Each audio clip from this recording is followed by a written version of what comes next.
আমি একটা কোণায় দাঁড়িয়ে দেখছিলাম দুটি ছেলে গেরুয়া বসন পরে মন্দিরের সিঁড়ি মুছছিল।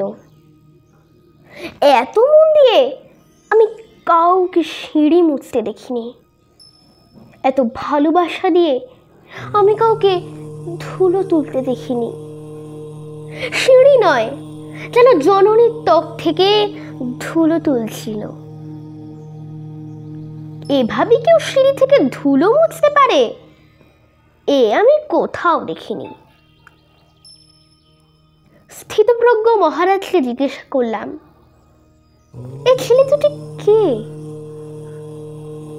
মহারাজ মৃদু হেসে বললেন, একজন নিউক্লিয়ার ফিজিসিস্ট, একজন IBM এর 6 লাখ টাকার চাকরি ছেড়ে এখানে এসেছে।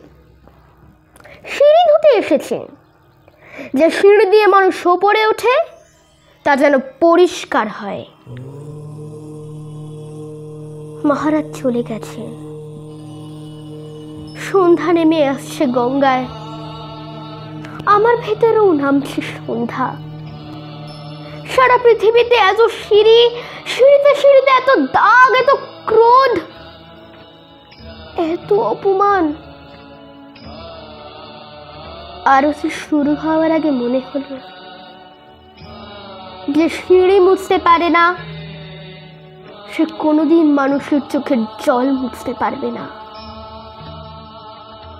যে সিঁড়ি মুছতে পারে না সে কোনোদিন মানুষের চোখের জল মুছতে পারবে না।